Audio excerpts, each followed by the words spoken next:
Magandang hapon po sa lahat. Tayo magbabalik ulit dito sa ating munting channel. Ayan, para pag-usapan ulit ng coins kung magkano na ang kanyang presyo sa ating mga online selling guys. Meron na naman tayo pag-uusapang barya. Ayan, at magandang hapon po sa inyong lahat.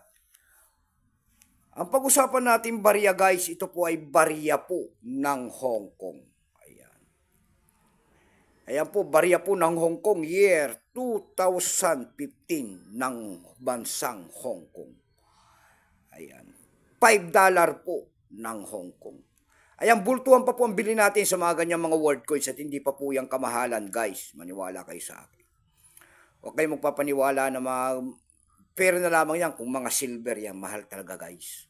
Pero bago yan tayo magpapasalamat muna sa lahat ng masugid na ating mga tagapagsubaybay dito sa ating YouTube channel. Lahat po ng aking mga subscriber ko, ayan, thank you so much sa inyong lahat. Magandang hapon po and God bless. Maraming salamat po sa lahat ng tumatangkilik dyan sa ating FB page. Samuel Soriano po, ayan, sa aking FB page. Ayan, lahat po na nakapalo sa aking FB page, maraming salamat po sa inyo. Ayan, and God bless din po at magandang hapon. Yun naman po hindi pa po nakapag-subscribe dito sa ating munting channel. Anyayaan ko lang sana kahit malaking tulong na po, ubagay yan sa akin. Tulad na lamang po sana ng pagpindot ng inyong subscribe button, like and share para ma-update ko kayo sa mga bago ko pang ilalabas na video about coins ang ating topic dito sa ating munting channel guys. Ayan. Magandang hapon po sa inyong lahat. Ayan, ayan na ating pag-usapan, $5 po. Pero bago yan, kilalanin muna natin ang coins na yan. Issue po niyan ay Hong Kong.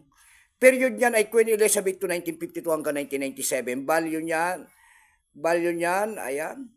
Special Administration Religion, 1997 up to date po.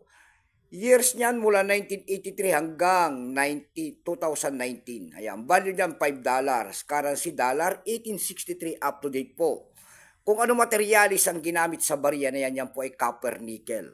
May bigat lamang itong 13.4 grams. May haba itong 27 mm. May kapal po naman niyang 3 mm. Orientation niyan ay middle alignment number M-1576. Reference number KM-65. Ito pong year 2015 na ito po ay 6%. Ayan, wala pa po may pakita ng Hong Kong kung ilang piraso pong ginawa sa barya na yan. Ayan, pero may appraisal price yan doon sa ating numista.com kung kawagin nila. Pinresyon na po ng ating mga kolektor. Yung kanyang extra pen po ay pinakakahalaga po ng 67 pesos. Yung kanyang almost uncirculated ay 99 pesos. Dumako tayo sa kanyang presyo. Doon sa ating ebay.com po, ayan, sa ebay.com. Meron na tayo nakita nagbebenta nito ng $2.99.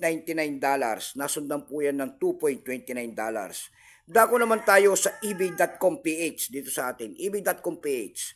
Sa ebay.com.ph po, mayroon tayo nakita nagbebenta nito ng 337 pesos. Nasundan po yan ng 332 pesos.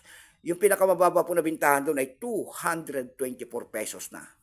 Ayan, baka mayroon kayong mga ganyan guys. Ayan, bultuhan po ang bili ko dyan sa mga ganyang mga world coins. Magpukumin po kayo kung mayroon. Ayan.